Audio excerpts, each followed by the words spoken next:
Yesterday, we have discussed part 2 of our 11th standard geography, fundamental of physical geography. Okay. और हमने कल लगभग 5 to 6 chapters cover किए थे, जिसमें लैंडफॉर्म्स वाला चैप्टर काफी इम्पोर्टेंट है. ओके, इसको आपको बार बार रिवाइज करना है. क्वेश्चंस काफी सारे यहाँ से आते हैं. ग्लेशियर के लैंडफॉर्म्स, विंड्स के लैंडफॉर्म, इसी तरीके से जो हमने देखा था, ocean, glacier, winds, river. River भी इम्पोर्टेंट है, और उसके बाद ग्राउंड वाटर. लैंडफॉर्म, इसके नाम, इसको बार बार देखना, फोटोज वगैरह, ताकि ये क्या हो गया अपना एकदम मतलब एकदम इसको बार बार पढ़ के रिवाइज करें तो एकदम कंफ्यूजन नहीं होगा. फिर मैच द पेयर्स में पूछता है, ऐसे दो टाइप के क्वेश्चन पूछे जा सकते हैं. एक तो पूछेंगे ये लैंडफॉर्म किससे एसोसिएटेड है, या फिर दूसरा क्वेश्चन रहेगा, ऐसा बोलेगा कि मतलब एक कोई लैंडफॉर्म देगा, जैसा है अपना मशरूम रॉक. कल हमने देखा था मशरूम रॉक जो डेजर्ट में बनता है. तो वो बोलेगा ये जो मशरूम रॉक है, इट इज इरोजनल लैंडफॉर्म और डिपोजिशनल. इरोजनल है या डिपोजिशनल है? ओके, तो मशरूम रॉक क्या है, इरोजन है क्या डिपोजिशन का फीचर है? गेस करके बताओ आंसर. इरोजन मशरूम इरोजन है, क्योंकि विंड की वजह से इरोजन हो रहा है, और फिर उसके बाद ये मशरूम रॉक अपना बन रहा है. ओके, ऐसे अगर पूछा जाए sand dunes, sand dunes erosional है या डिपोजिशनल है? बताओ इसका आंसर. सैंड ड्यून्स, जो ड्यून्स रहते हैं अपने, तो इरोजनली है वो भी. सैंड ड्यून्स देखो, सैंड डिपॉजिट होकर बन रही है. सैंड सैंड ड्यून्स कैसे होता है, जो डेजर्ट से कैरी अवे सैंड है, वो डिपॉजिट होकर सैंड ड्यून्स बन रहे हैं. तो सैंड ड्यून्स हमारा क्या आएगा, डिपॉजिशनल आएगा. मेन फैक्टर क्या है वो देखना. ओके, मेन फैक्टर है यहाँ पर डिपोजिशन का, डिपॉजिट हो रहा है सैंड, तो उसको हम कहेंगे डिपोजिशनल. अगर पूछा जाए ये अपना मियांडरिंग, मियांडरिंग क्या है, इरोजनल है या डिपोजिशनल है? मियांडर, मियांडर क्या रहेंगे, रह सकता, बताओ कोई. ऐसा मियांडरिंग रहती है ना, रिवर मियांडरिंग कर रही है, मतलब ऐसा पाथ फॉलो करती है. ओके, तो यहाँ पर याद रखना, जो ये आउटर एज रहता है, आउटर एज के पास इरोजन होता है, और जो इनर एज है यहाँ पर डिपोजिशन होता है. तो meandering is both erosional as well as depositional. Okay, याद रखना.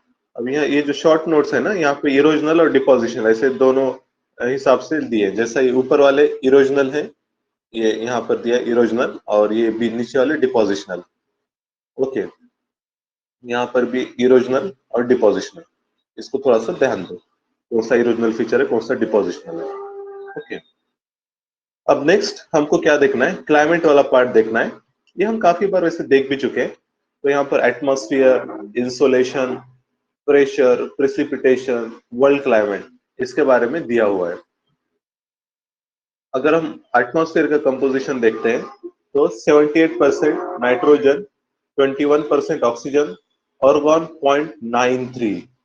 हाँ, ये देखना है, तीन मेजर गैसेस हैं. इसका छोटे छोटे ट्रेस अमाउंट में रहेंगे, जैसा CO2 0.036 आता है. लेकिन अब CO2 का इंडस्ट्रियल रिवॉल्यूशन के बाद से उसका कंसंट्रेशन बढ़ रहा है, जिसकी वजह से ग्लोबल वार्मिंग हो रही है. तो ये कार्बन डाइऑक्साइड का कंसंट्रेशन बढ़ने की वजह से बहुत सारे इश्यू हो रहे हैं. ये हमारे एटमॉस्फेयर के लेयर्स हैं, ट्रोपोस्फियर, स्ट्रेटोस्फियर, मेसोस्फियर, थर्मोस्फियर. जो बीच वाली जो लाइन है ना, जिगजैग लाइन, ये दिखाती है टेम्परेचर. ओके, हमको पता है ट्रोपोस्फियर में जैसे आप जाओगे ऊपर, हाइट जैसे बढ़ेंगी, टेम्परेचर डिक्रीज होगा. फिर कुछ हाइट तक ट्रोपोपॉज रहता है, मतलब टेम्परेचर यूनिफॉर्म रहेगा. फिर आप वापस अगर जब ऊपर जाते हो तो टेम्परेचर और इंक्रीज होता है, क्योंकि यहाँ पे क्या है, अल्ट्रावायलेट लाइट का अब्सॉर्प्शन हो रहा है बाय ओजोन. तो ये अल्ट्रावायलेट का टेम्परेचर ज्यादा रहता है, इसलिए यहाँ पर क्या है, टेम्परेचर बढ़ रहा है. फिर स्ट्रेटोपॉज आएगा, टेम्परेचर कांस्टेंट. स्ट्रेटोपॉज के बाद फिर से टेम्परेचर डिक्रीज होगा.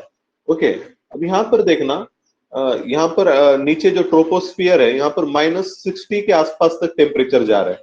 ओके, और जो मेसोस्फियर है यहाँ पर अराउंड -90 के आसपास टेम्परेचर जा रहा है। ओके, तो एकदम लोएस्ट जो टेम्परेचर है वो मेसोस्फियर में मिलता है। मेसोस्फियर में लोएस्ट टेम्परेचर मिलता है। फिर मेसोस्फियर के बाद जो थर्मोस्फियर है वहां पर फिर से टेम्परेचर आपका इंक्रीज होता है। ओके,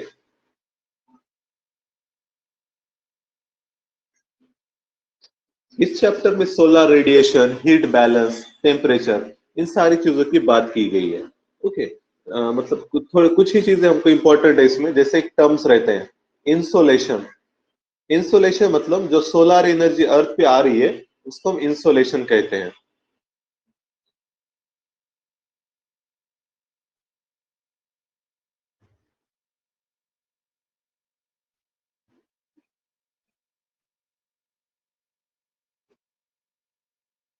जो सोलर एनर्जी अर्थ पे आती है इसको हम क्या कहते हैं, इंसोलेशन कहते हैं।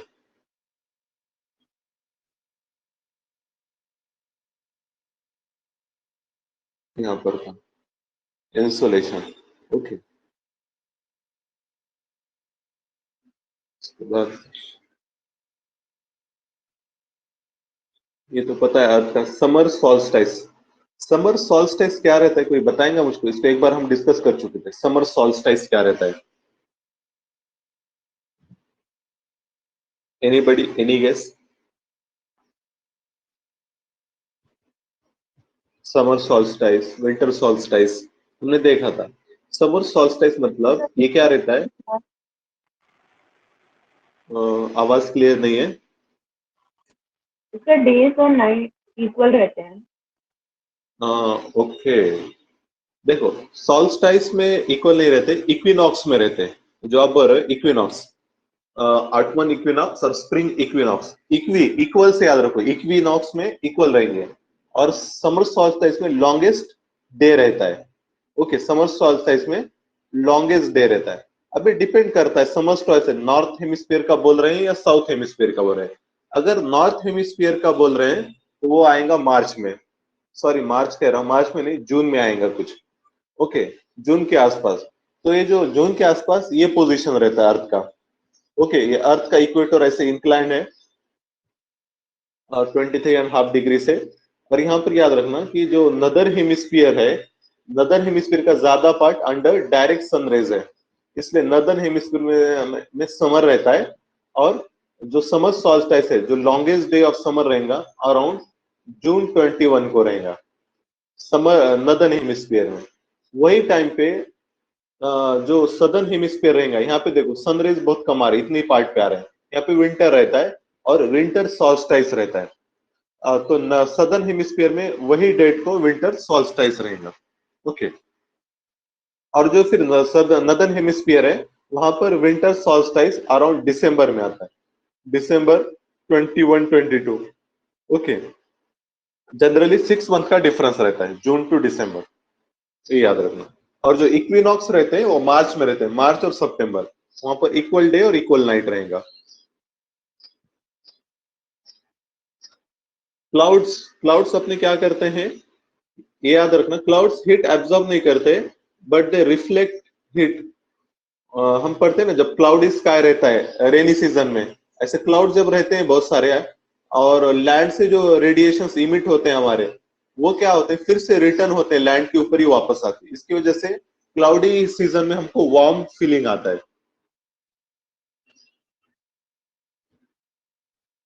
ये इसको हीट बजट वगैरह कहते हैं। ये सारी चीजें याद रखने की जरूरत नहीं है। अर्थ से कितना रेडिएशन आता है, कितना जाता है, कितना क्लाउड्स में एब्जॉर्ब, कितना क्लाउड से रिफ्लेक्ट होता है, आइस कितना रिफ्लेक्ट करते हैं, वाटर कितना रिफ्लेक्ट करते हैं, ये सारी चीजें दी गई है। ये सारा इंपॉर्टेंट नहीं है, बट एक टर्म आती है अल्बेडो। अल्बेडो नाम की एक टर्म आती है। अल्बेडो मतलब ये quantity of solar energy that is directly reflected by the earth, इसको कहते हैं हम अल्बेडो। ओके, ये इंपॉर्टेंट टर्म है अल्बेडो, जो बताता है कि अर्थ कितनी एनर्जी डायरेक्टली क्या कर रहा है, रिफ्लेक्ट कर रहा है। मैं इसका तुमको स्टैटिक भी बता देता कितना करता है।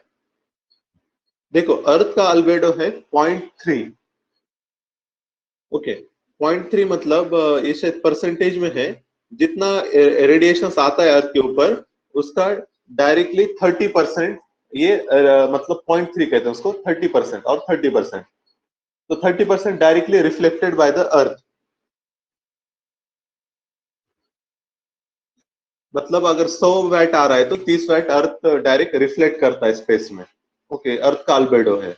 अभी CO2 का कंसंट्रेशन बढ़ने की वजह से क्या हो रहा है, CO2 का कंसंट्रेशन बढ़ा तो क्या होगा, अर्थ हीट रिटेन करेगा, लॉस नहीं होगा। इसकी वजह से अल्बेडो इज डिक्रीजिंग।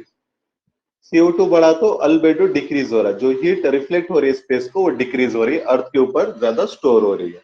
ओके, ये याद रखना। यहाँ पर दिए हैं कुछ फैक्टर जो टेम्परेचर डिस्ट्रीब्यूशन पर इंपैक्ट करते हैं।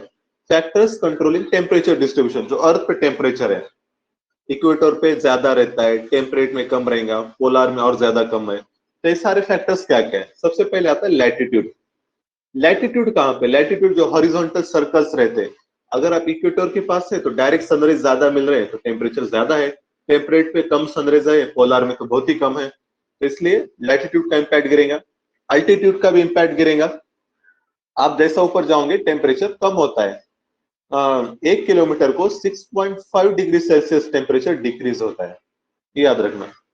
डिस्टेंस फ्रॉम सी भी मैटर करता है। ओके, लैंड से कितना डिस्टेंस है, कोस्ट से कितना डिस्टेंस है। अगर कोस्ट के नजदीक है तो टेम्परेचर आपका मॉडरेट रहेगा, अगर इंटीरियर में है तो टेम्परेचर एक्सट्रीम रहता है, कॉन्टिनेंटलिटी कहते हैं इसको। Air mass, ocean current, air किस टाइप की फ्लो हो रही है, कोल्ड एयर है, वार्म एयर, ये भी टेम्परेचर को मॉडरेट करता है। इसी तरीके से ओशन करंट्स, अगर कोल्ड करंट है तो टेम्परेचर भी आपका क्या होता है, कोस्ट पे कम हो रहता है, प्लस वहां पे प्रिसिपिटेशन कम होगा। जैसे ये समझो अफ्रीका है, अफ्रीका के लेफ्ट में कोल्ड करंट जाता है, कोल्ड करंट की वजह से प्रिसिपिटेशन कम होता है, तो यहाँ पर क्या है, सहारा डेजर्ट है। जनरली कॉन्टिनेंट के वेस्टर्न साइड से कोल्ड करंट जाते हैं। ओके, ये याद रखना, कॉन्टिनेंट के वेस्ट साइड से कोल्ड करंट जाते हैं, और इसकी वजह से वेस्टर्न साइड पे मोस्ट ऑफ द वर्ल्ड के जो बड़े डेजर्ट है वेस्ट वेस्ट साइड पे है। ये टेम्परेचर डिस्ट्रीब्यूशन बताया गया है। ये डायग्राम में इतनी याद रखना, ये जो लाइंस है इसको थर्मो आइसोथर्मल लाइंस कहते हैं। ये जो लाइंस है हॉरिजॉन्टल, मतलब यहाँ पर ये जैसा माइनस ये 20 डिग्री वाली लाइन है तो ये पूरा 20 डिग्री रहेगा, ये लाइन पे कहां पर भी जाओ 20 डिग्री टेम्परेचर रहेगा, इसको कहते हैं isothermal lines.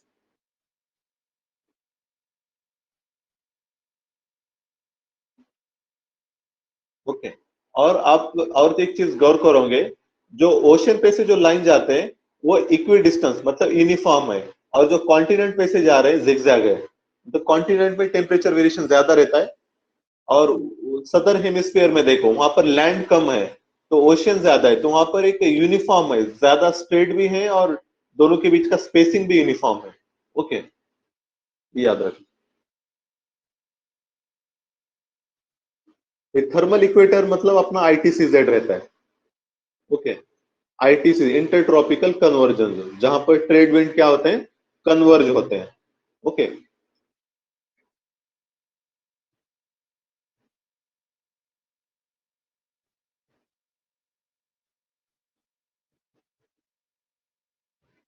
Inversion of temperature, ये हमने कई बार डिस्कस किया है।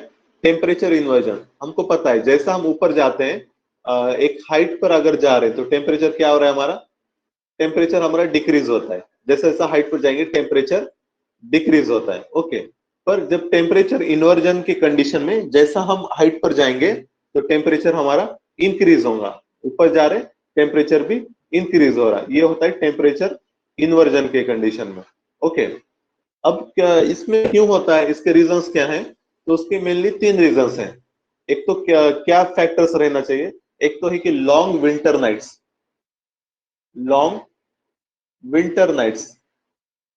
आपको पता है लैंड क्या करता है, डे टाइम में एनर्जी एब्सॉर्ब करता है, हीट एब्सॉर्ब करता है, और वही हीट क्या करेगा, वो नाइट के टाइम में रिफ्लेक्ट करेगा।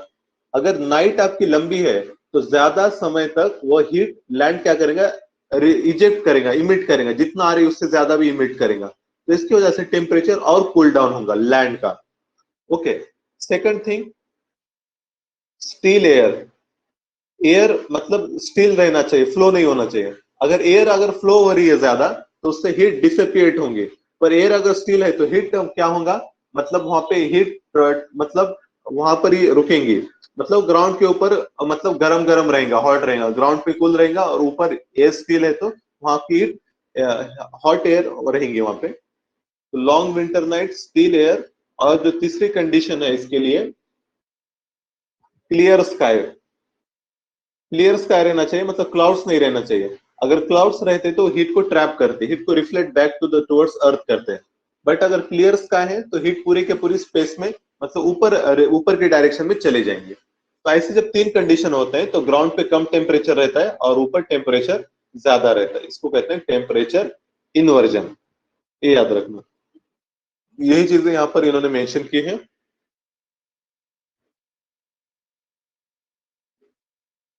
यहाँ पर और एक टर्म दिए, एयर ड्रेनेज। एयर ड्रेनेज क्या रहता है, तो देखो एयर ड्रेनेज ये माउंटेन के कंटेक्स्ट में कहा जाता है। The temperature inversion takes place in the hills and mountain due to air drainage. Cold air at hills and mountain produced during night flows under the influence of gravity. Being heavy and dense, the cold air acts almost like water, moves down the slope, piles up. This is called as air drainage. It protects plant from frost damage. मतलब क्या बोल रहा है ये, आपके hills हैं, okay ऐसे हिल है, हिल पे क्या है, नाइट में टेम्परेचर कम हो रहा है, तो टेम्परेचर कम हो रहा है तो यहाँ पे कोल्ड एयर है, okay cold air as compare to them, यहाँ पे थोड़ा सा वार्म रहता है वैलीज में, ओके तो कोल्ड एयर इसका प्रेशर ज्यादा रहता है तो ये एयर नीचे आती है, ओके कोल्ड एयर आपके नीचे आ रही है तो यहाँ पे कोल्ड होता है और ऊपर वार्म रहता है, मतलब कोल्ड एयर पूरी नीचे जा रही है, ऊपर वार्म है, तो इसको टेम्परेचर इन्वर्जन कहेंगे हम। और इसकी वजह से क्या होता है, यहाँ पर के जो एनिमल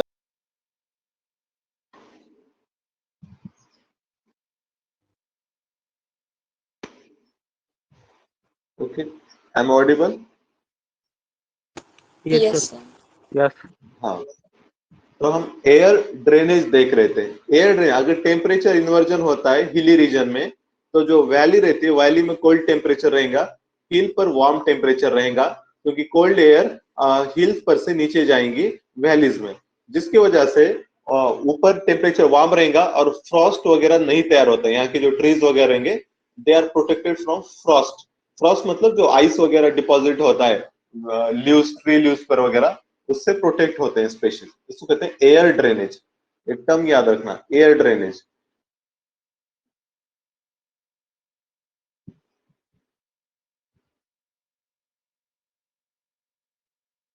नेक्स्ट आगे बढ़ते हैं, atmospheric circulation and weather system.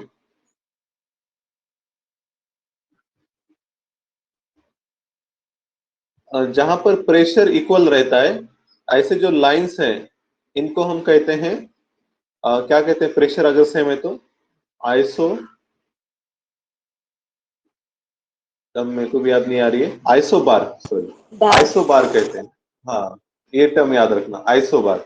जहां पर टेम्परेचर सॉरी प्रेशर अगर सेम है तो उसको कहेंगे आइसो बार, ओके। टेम्परेचर सेम है तो आइसोथर्म, टर्म याद रखना।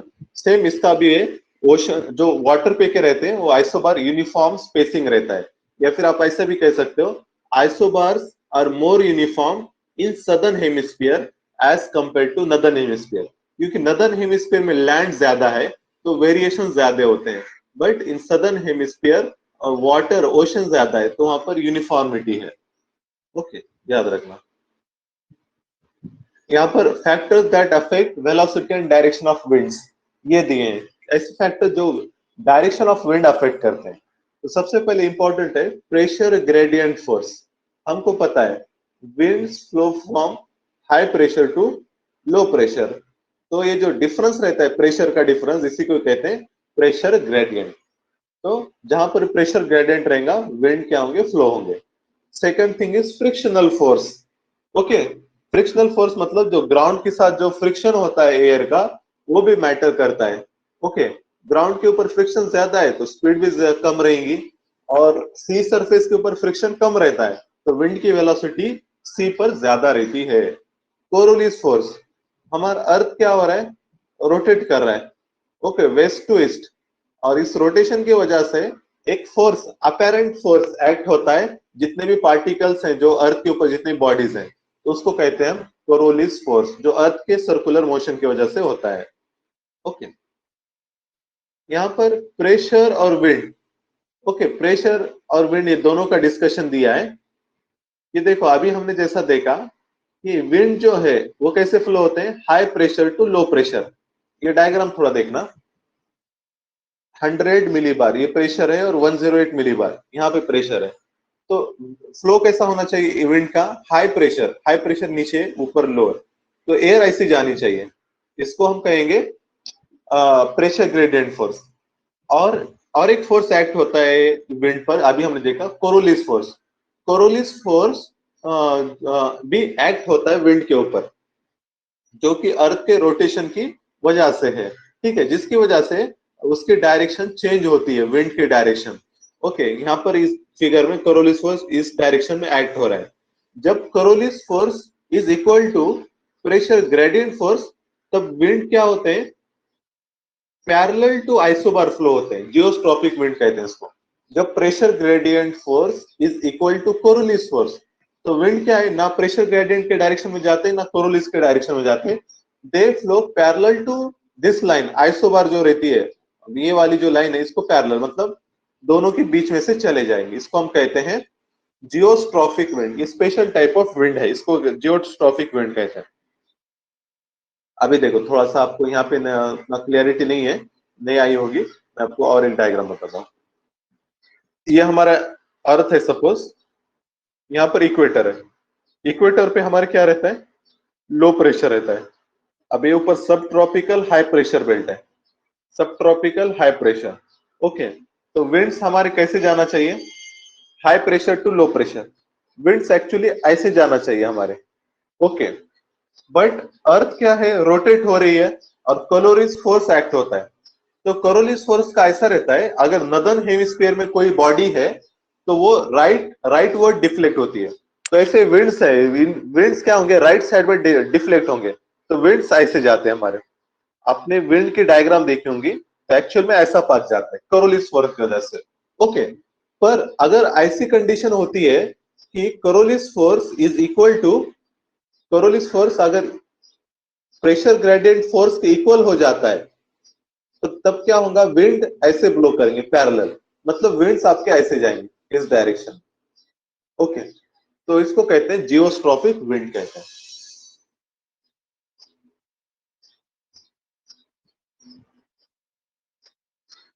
यहाँ पर साइक्लोन और एंटी साइक्लोन के बारे में जिक्र है। साइक्लोन मतलब क्या रहता है, डायग्राम होंगे यहाँ पर, डायग्राम से समझिएगा। ये डायग्राम देखो, ये साइक्लोन की डायग्राम है, ट्रॉपिकल साइक्लोन जिसको हम कहते हैं। साइक्लोन कब फॉर्म होते हैं, जब इंटेंसिव हीटिंग होता है सरफेस पे। ओके, ये आपका सपोज बे ऑफ बंगाल है,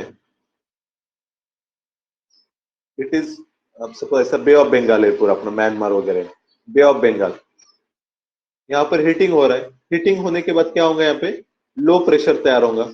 ओके, साइड में क्या है, हाई प्रेशर है, प्रेशर ऐसा बढ़ते जा रहा है।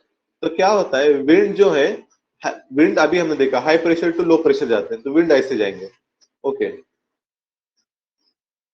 विंड्स ऐसे आएंगे, तो इसको क्या होता है, एक मोशन सेट होती है और ये सर्कुलर फ्लो होता है, इसको कहते हैं ट्रॉपिकल साइक्लोन।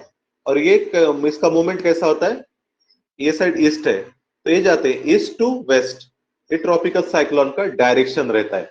ओके, अब ये हमने टॉप व्यू देखा, ऊपर से दिखने में ऐसा दिखता है। अगर हम इसको बीच में से कट करते हैं ट्रॉपिकल साइक्लोन को, तो इस टाइप से कुछ फिगर बनेंगे। जो इसका आई है, आई मतलब क्या है, लो प्रेशर, यहाँ पर लो प्रेशर है और बाहर हाई प्रेशर है, तो विंड्स ऐसे आ रहे हैं। ठीक है, जब विंड्स यहाँ पर आ गए तो ये फिर ऊपर जाते हैं विंड्स, यहां से इस डायरेक्शन में ऐसा, क्योंकि ये वार्म विंड्स हैं, ऊपर जा रहे हैं। जब ये ऊपर जाएंगे तो इनमें ऑब्वियस है मॉइस्चर है, तो मॉइस्चर रहने की वजह से यहाँ पे क्या होगा, रेनफॉल होगा। ओके, और ये जो रीजन है जहां से ऊपर जा रहे हैं इसको क्या कहते हैं, आई वॉल कहते हैं। यहाँ पर लिखा हुआ भी है, देखो आई वॉल, आई वॉल कहते हैं। आई वॉल से ये जो विंड्स आ रहे हैं ये ऊपर की तरफ जाते हैं। ओके, और जो एकदम सेंटर है, जो आई है, आई में क्या होता है पता है, एयर नीचे आती है इतने छोटे से रीजन में। तो एट आई, आई वॉल पे एयर ऊपर जाती है, और जो आई एकदम सेंटर वाली आई है तो सबसाइडिंग वार्म एयर जो रहेंगी यहाँ की, ये सबसाइड होती है, नीचे आती है। ठीक है, दोनों डायरेक्शन में विंड जा रही है, तो देखना एकदम आई पे सबसाइडिंग एयर रहती है। ओके, और ये रेन बेरिंग करते हैं।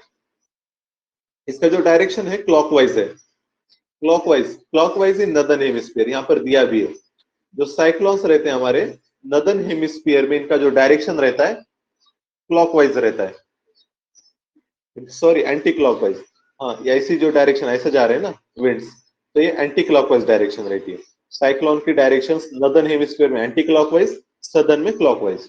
ओके, एंटी साइक्लोन में एकदम उल्टा रहता है। जैसा साइक्लोन में बीच में आई में लो प्रेशर है, एंटी साइक्लोन में हाई प्रेशर रहता है। अगर बीच में अगर सपोज आपका हाई प्रेशर है, तो हाई प्रेशर अगर रहा तो विंड्स क्या होते हैं, और ये बाहर आपका लो प्रेशर है, तो विंड्स यहां से बाहर आएंगे। ओके, अंदर से बाहर। तो इसको इसको ये क्लॉकवाइज मूव होता है। एंटी साइक्लोन क्लॉकवाइज मूव होगा नदर्न हेमिस्फीयर में, ये याद रखना। ओके, इसके बाद ये सर्कुलेशन ऑफ एटमॉस्फेयर, ये हमने ये भी देख चुके हैं। इक्वेटर पे हमको पता है लो प्रेशर रहता है क्योंकि हीटिंग ज्यादा है।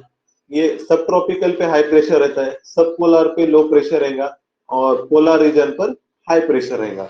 तो यहाँ पर विंड्स की डायरेक्शन हमको पता है, इस तरीके से विंड्स आते हैं। इसको हम ईस्टर्ली भी कहते हैं, इसके ऊपर वेस्टर्ली, और फिर से ईस्टर्ली।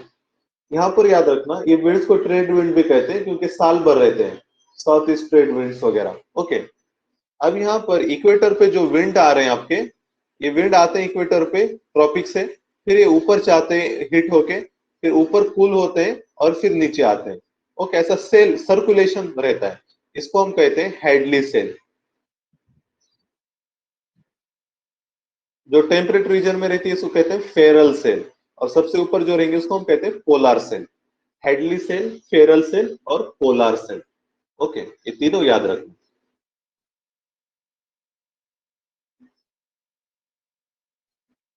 सी ब्रीज और लैंड ब्रीज, ये भी हमने 6 या 7 स्टैंडर्ड में डिस्कस किए थे।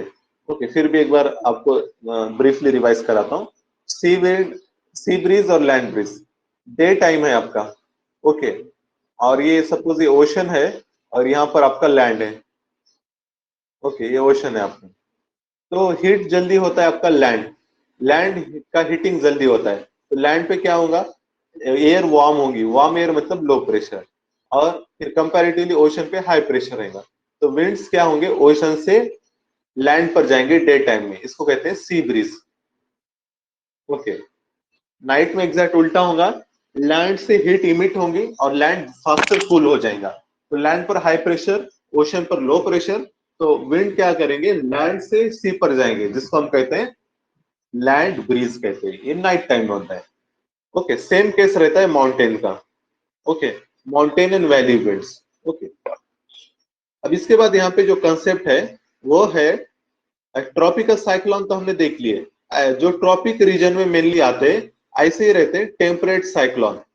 ओके, दोनों में डिफरेंसेस है, काफी डिफरेंसेस है दोनों में।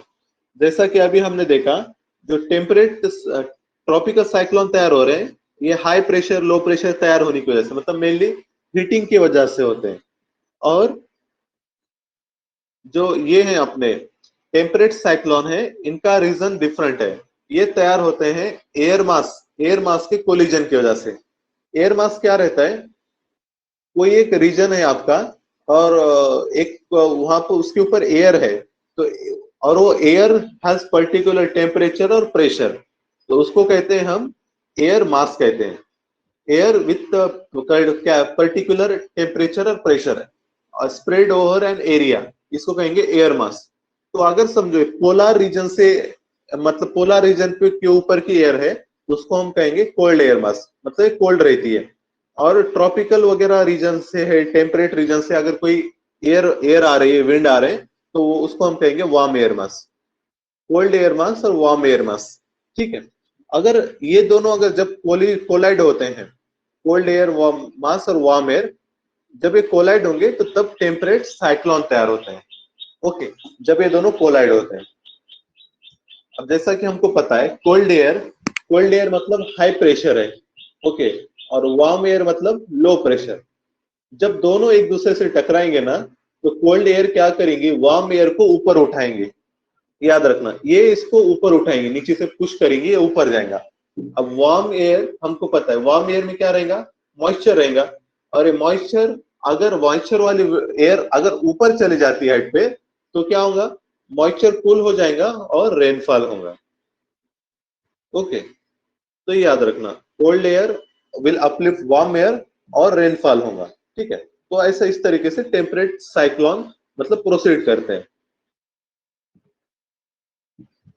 जब ये दोनों टकराते हैं, एयर मासेस जब टकराते हैं, तो जो बीच का जो रीजन है, the boundary between them is called as air front रहता है, एयर फ्रंट कहते हैं। एयर फ्रंट अलग अलग टाइप के रहते हैं, cold air front, warm air front, stationary और occluded. Okay, when the front remain stationary it is called as stationary. Cold air warm air आए, दोनों एक दूसरे अपने अपनी जगह पे रुके हुए हैं, इसको हम स्टेशनरी कहेंगे। When cold air moves towards warm air mass, its contact zone is called cold front। मतलब कोल्ड फ्रंट में क्या हो रहा है, कोल्ड एयर मूव कर रही है ज्यादा वार्म एयर के डायरेक्शन में, कोल्ड एयर जा रही है आगे, इसको कहेंगे कोल्ड फ्रंट। और जब वार्म एयर जा रही है कोल्ड एयर की तरफ, इसको कहेंगे warm front.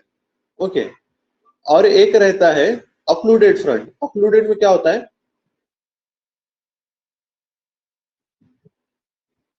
if an air mass is fully lifted above the land surface it is called as occluded front।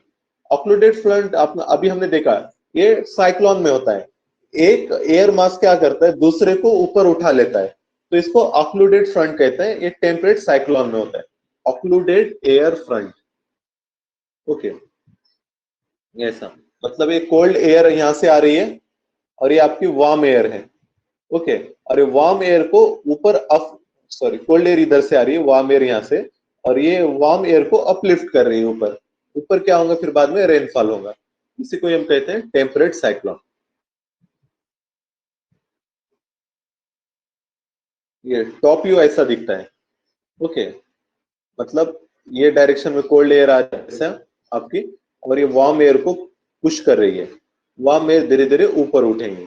Okay, warm air ऐसा ये डायरेक्शन में जाएंगे और कोल्ड एयर उसको इस डायरेक्शन में पुश करेंगे। ओके, तो सर्कुलर मोशन सेट होती है, यहाँ से वार्म एयर आगे जा रही है, यहाँ से कोल्ड एयर, और कोल्ड एयर धीरे धीरे वार्म एयर को पूरा ऊपर अपलिफ्ट कर देंगे।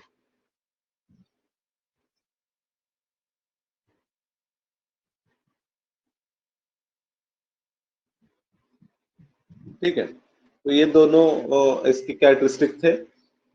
ये टेम्परेट साइक्लोन की डायग्राम है, कोल्ड एयर यहाँ से आती है, वार्म एयर इस डायरेक्शन में प्रोसेस कर रही है, वार्म एयर जब आगे मूव हो रही है उसको कहते हैं वार्म फ्रंट, और जब कोल्ड एयर पुल पुश कर रही है तो उसको कहते हैं कोल्ड फ्रंट।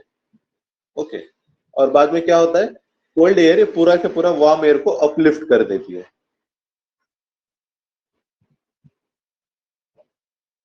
यहाँ दोनों के बीच के डिफरेंसेस हैं, ये काफी इंपॉर्टेंट है, इसको आपको अच्छे से पढ़ना है, टेम्परेट और ट्रॉपिकल साइक्लोन के बीच के डिफरेंसेस को।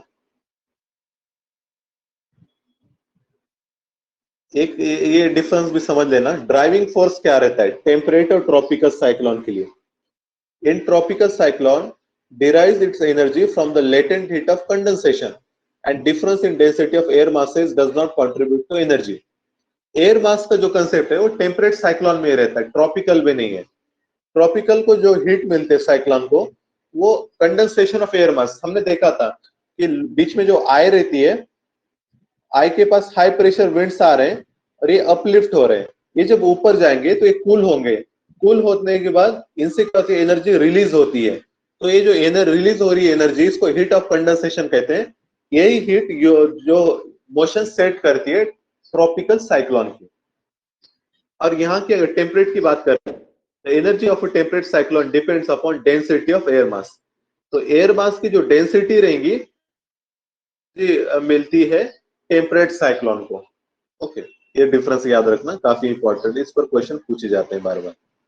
ओके, ये पढ़ लेना आप। Bay of Bengal is more prone to cyclone as compare to Arabian Sea. Why this बोल के, बे ऑफ बंगाल में क्यों ज्यादा साइक्लोन आते हैं एज कंपेयर टू अरेबियन। एक तो है बे ऑफ बंगाल में टेम्परेचर ज्यादा है, वाटर टेम्परेचर बाय लैंड है बे ऑफ बंगाल। दूसरा ज्योग्राफिकल फीचर, ज्योग्राफिकल फीचर कैसा है, 3 डायरेक्शन में उसको लैंड है, तो हीट भी उसको ज्यादा मिल रहा है। आईटीसीजेड भी उसके ऊपर आता है, समर सीजन में ITCZ passes through Bay of Bengal. और पैसिफिक ओशन से भी इसका लिंक है। ओके, और पैसिफिक ओशन भी ज्यादा प्रोन टू साइक्लोन्स रहता है, और ये कनेक्टेड विद पैसिफिक ओशन है बे ऑफ बंगाल, मतलब वो साउथ चाइना सी वगैरह ये सारे से करीब है। तो इन सारे वजह से बे ऑफ बंगाल में ज्यादा साइक्लोन्स आते हैं as compare to Arabian Sea. But अब ग्लोबल वार्मिंग वगैरह ये सारे इशू की वजह से अरेबियन सी।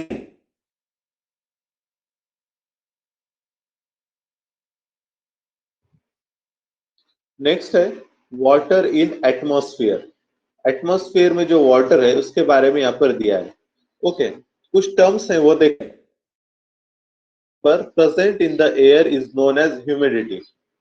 जो वाटर वेपर एयर में प्रेजेंट रहते हैं उनको हम ह्यूमिडिटी कहते हैं।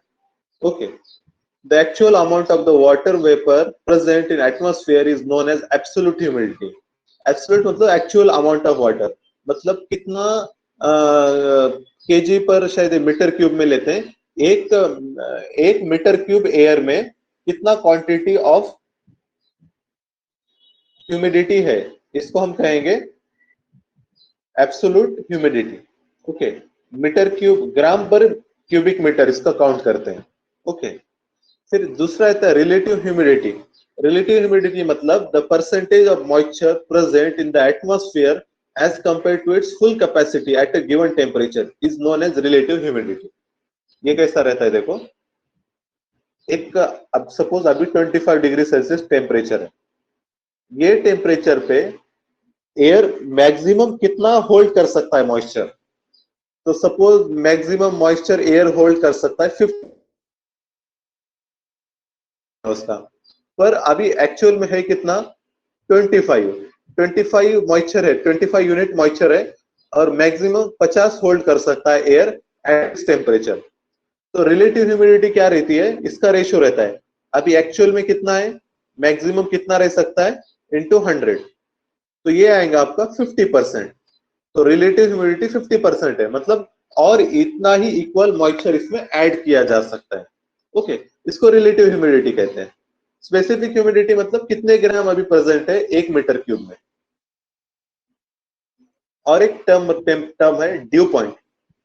The temperature at which saturation occurs in a given sample of air is known as dew point. Dew point मतलब ऐसा पॉइंट मतलब उसके बाद एयर में मॉइस्चर ऐड नहीं कर सकते। जैसा कि अभी हमने देखा 25 डिग्री सेल्सियस पर ज्यादा से ज्यादा 50 यूनिट आप मॉइस्चर और एयर में रह सकता है। ओके, उससे ज्यादा नहीं होगा, वो पानी में कन्वर्ट हो जाएगा। ओके, तो ये जो कैपेसिटी है एयर की, जो टेम्परेचर पे जो मैक्सिमम मॉइस्चर होल्ड करता है वो टेम्परेचर कहते हैं due point. The temperature at which saturation occurs, saturation वो इन कंटेक्स्ट ऑफ मॉइस्चर वो बोल रहे हैं, तो उसको कहते हैं ड्यू पॉइंट। कुछ टर्म्स है due, Frost, fog and mist. Due, Frost, fog and mist, ये क्या रहता है देखो। ड्यू मतलब क्या, when the moisture is deposited in the form of water droplets on the cooler surface of the solid object such as stone, grass blade, plant leaves, it is known as dew. Okay, dew समझ लेना आप लोग, अगर ये tree के leaves वगैरह हैं, सुबह सुबह हमको पता है ट्री के लीव्स पे वगैरह पानी जमा होता है, क्योंकि रात में टेम्परेचर कम होता है ना, या फिर गाड़ी के अपने जो सीट बेल्ट जो रहते हैं गाड़ी के, ओके, इसके गाड़ी के सीट कवर्स पे भी वगैरह मॉइस्चर कूल रहता है, इसको कहते हैं ड्यू। जब ये मॉइस्चर वाटर ड्रॉपलेट में कन्वर्ट होता है और डिपॉजिट होता है, पॉइंट से कम चला जाता है नाइट में, तो ये जो वाटर ड्रॉपलेट्स हैं ये फ्रीज होते हैं और इसका आइस बनता है, इसको कहते हैं frost. Frost forms on the cold surfaces when the condensation takes place below freezing point. तो ड्यू अगर आइस में कन्वर्ट हो रहा है तो उसको फ्रॉस्ट कहते हैं। फिर और एक है फॉग एंड मिस्ट। ये क्या रहता है देखो, हमने ट्री लीव्स पे, सीट कवर पे वाटर ड्रॉपलेट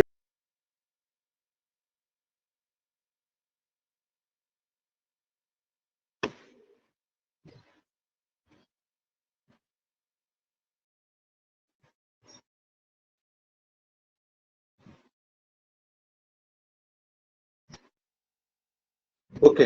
तो हम क्या देख रहे थे, फॉग और मिस्ट देख रहे थे। जैसा हमने देखा ड्यू में क्या होता है, ट्री लीव्स पे, सीट कवर पे, ऐसे कोई भी सरफेस पे वाटर ड्रॉपलेट फॉर्म हो रहे हैं। अगर वाटर ड्रॉपलेट आप अगर डस्ट पे फॉर्म होते हैं, डस्ट पार्टिकल जो रहते हैं, तो उसको हम कहते हैं फॉग कहेंगे। डस्ट पे अगर एयर ड्रॉपलेट जमा हो रहे हैं, कंडेंस हो रहे हैं, तो उसको कहते हैं फॉग कहेंगे। ये फॉग का प्रॉब्लम ये है कि इसकी वजह से क्या होता है, विजिबिलिटी कम हो जाती है। मिस्ट फॉग का ही एक भाई है जो कि फॉग से कम डेंस रहता है। Mist is less dense then fog. और फॉग मतलब ये डस्ट पार्टिकल के ऊपर वाटर ड्रॉपलेट आपके जमा हो रहे हैं। दिल्ली में वगैरह अक्सर होता है विंटर सीजन में। ओके, याद रखना। जब फॉग और स्मोक दोनों एक साथ रहते हैं, स्मोक प्लस फॉग, उसको हम क्या कहते हैं, स्मॉग कहते हैं। ओके, ये दिल्ली में ज्यादा होता है क्योंकि पोल्यूशन ज्यादा है और फॉग भी तैयार हो रहा है विंटर में। ओके, तो उसको हम कहेंगे स्मॉग। इससे विजिबिलिटी बहुत ही कम हो जाती है। ओके, अब इसके बाद यहाँ पर क्लाउड्स के डिफरेंट टाइप्स मेंशन किए हैं।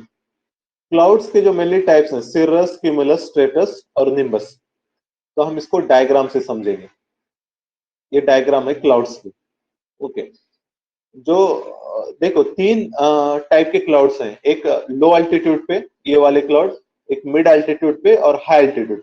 लो अल्टीट्यूड पे दो हैं, स्ट्रेटस और क्यूमुलस।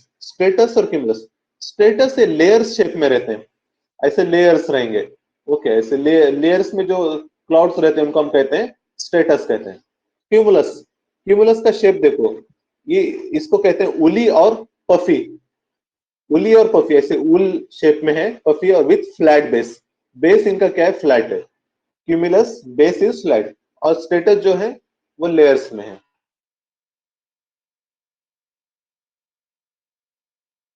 एल्टीट्यूड पे रहते हैं। अल्टोस्ट्रेटस वही है, लेयर्स में ही रहेंगे, पफी रहते हैं, साइज छोटी हो जाती है। और जो हाइट पर रहते हैं उनको कहते हैं सिरस क्लाउड। सिरोक्यूमुलस, सिरोस्ट्रेटस, सिरस का अगर शेप देखा जाए तो इसका शेप आता है फिदरी। देखिए बर्ड्स के फिदर शेप में दिख रहा है। वो किसको अगर गौर से देखोगे, फिदरी भी कहते हैं, विस्पी भी कहते हैं, करली भी कहते हैं। तीन नाम है इसके, फिदरी, विस्पी, करली। और जो स्ट्रेटस है, stratus is in layers, cumulus is woolly puffy. Okay, ये क्लाउड्स हैं। इसके अलावा और दो टाइप के क्लाउड रहते हैं। एक रहता है क्यूमुलो निम्बस। जहां पर भी निम्बस आता है ना, वो मतलब बारिश गिरती है उससे, वो क्लाउड से। क्यूमुलो निम्बस और निम्बोस्टैटस, ये दोनों से बारिश गिरती है। सबसे बड़े आपके क्यूमुलो निम्बस रहते हैं और ये इनका शेप जो है एनविल शेप कहते हैं। एनविल शेप मतलब, एनविल अगर आप कोई जूते चमार के पास गए होंगे तो उसके पास रहता है, देखो ऐसा स्टील का बना हुआ। ओके, इसको एनविल कहते हैं। ये एनविल शेप में रहता है, इससे बारिश होता है।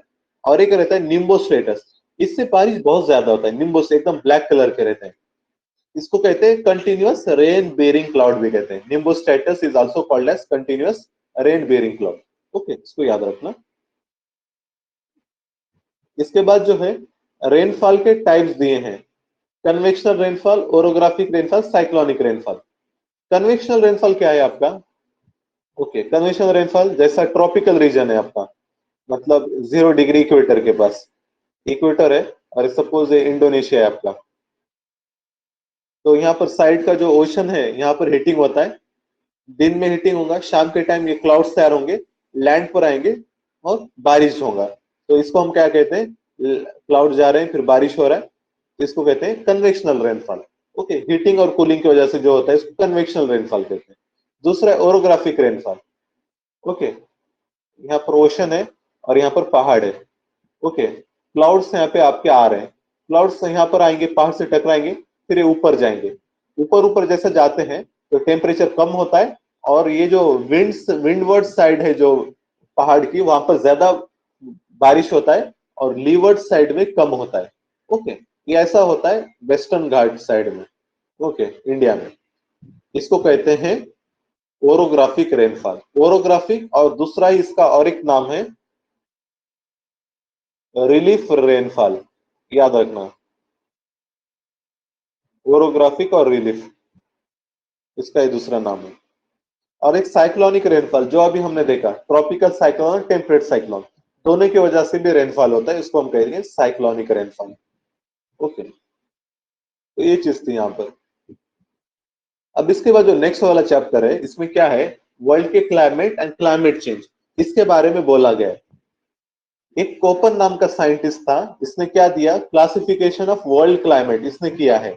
ज्योग्राफी ऑप्शनल वाले बच्चे इसको पढ़ते हैं, अपने लिए बस इतना समझो कि इसका सिंपल है classification, A B C D E, ये अल्फाबेट ऑर्डर है, A B C D E H, A B C D E F G नहीं है, एच है सीधा, ए B C D E. A मतलब ट्रॉपिकल, बी मतलब ड्राई क्लाइमेट, सी मतलब warm temperate, okay, D मतलब कोल्ड स्नो फॉरेस्ट, ई मतलब cold climate, और एच मतलब हाईलैंड।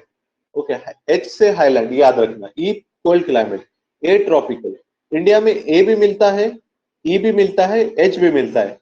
ए कहां पे मिलेगा, ट्रॉपिकल क्लाइमेट, अंडमान निकोबार में या वेस्टर्न घाट में, जहां पे बहुत ज्यादा बारिश होता है।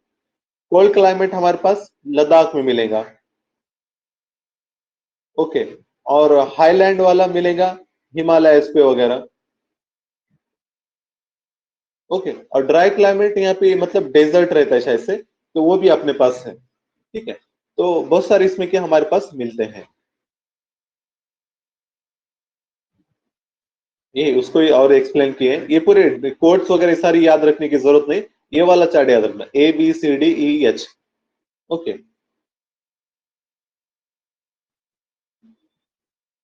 इसके बाद ये जीसी लियोंग के कुछ पेजेस ऐड किए गए हैं।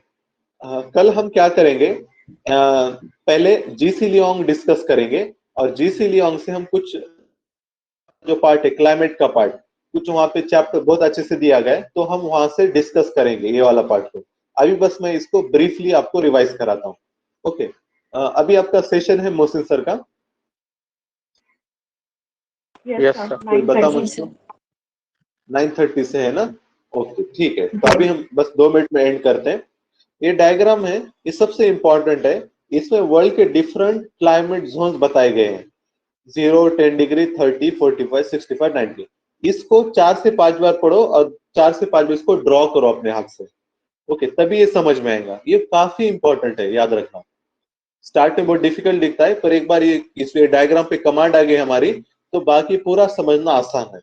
तो कल आपको इसकी प्रैक्टिस करके आना है। ये डायग्राम के बॉक्सेस तो है, ये बॉक्सेस थोड़ा निकाल के 4 से 5 बार इसको ड्रॉ करो अपने रफ पे, ओके, समझ में आएगा तुमको।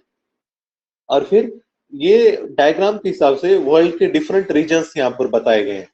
इक्वेटोरियल क्लाइमेट कहाँ पर है, मानसून कहाँ पर मिलता है, सेवाना ग्रासलैंड किधर है, हॉट डेजर्ट कहाँ पर है, फिर मेडिटेरियन क्लाइमेट कहाँ पर है, इसी तरीके से टेम्परेट ग्रासलैंड्स भी कहाँ पर मिलते हैं, और टोर्नेडो वार्म टेम्परेट कहाँ पर है, British type climate, then coniferous, और उसके बाद आता है लॉरिशियन टाइप ऑफ क्लाइमेट, और सबसे सब लास्ट है टुंड्रा। टुंड्रा एकदम आर्टिक रीजन में रहता है, ओके। तो ये डायग्राम्स फिर आपको समझने में भी आसानी होंगे। तो कल हम क्या करेंगे, जोइस लियोंग वाला पहले वो 13 चैप्टर उस पर देख लेंगे, उसके बाद फिर हम इसको कंटिन्यू करेंगे, ओके। तो अभी हम फिर यहाँ पर स्टॉप हो जाते हैं। कल आपके हाँ, अभी डाउट्स वगैरह हो तो आप पूछ सकते हो, ओके।